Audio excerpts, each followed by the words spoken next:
আমরা এতক্ষণ যতগুলো স্কেচ তৈরি করেছি সবগুলোই দেখবেন হয় ফ্রন্ট প্লেনে, না হয় টপ প্লেনে, না হয় রাইট প্লেনে, যে কোনো একটা প্লেনে আমরা এটা করেছি। তো এখন আমরা যে স্কেচটা করব সেটা হলো ফেস। এই প্রত্যেকটা যে ফেস আছে এই ফেসগুলোর উপরে আমরা স্কেচ তৈরি করব।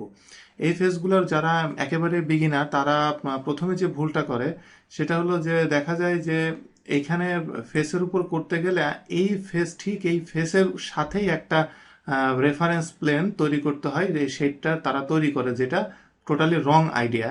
যে এই রেফারেন্স প্লেন এইখান থেকে রেফারেন্স জিওমেট্রি প্লেনে দিয়ে প্লেন তৈরি করে, কিন্তু ওইটা আমরা এখন না, এটা আমরা সামনে এটা আপনাদেরকে দেখানো হবে কিভাবে প্লেন তৈরি করা হয়।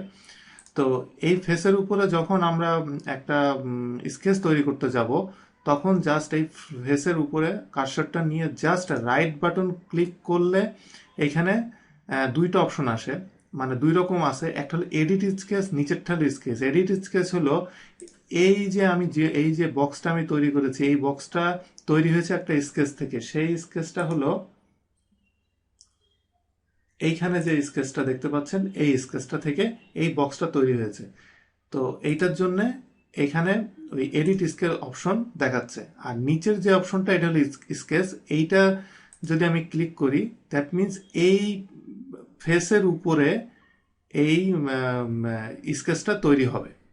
তো আমি যদি এখন আরেকটা রেক্ট্যাঙ্গেল নিয়ে যদি আমি এরকম ক্রিয়েট করি, দেখেন এখানে এই এটা আমি অফ করে দিই। আমি যদি একটু ঘুরিয়ে দেখাই, দেখেন এই যে স্কেচটা এটা জাস্ট এই ফেসের সাথে হয়েছে। তো এর জন্য আমাকে আলাদা কোনো প্লেন তৈরি করা লাগে নাই।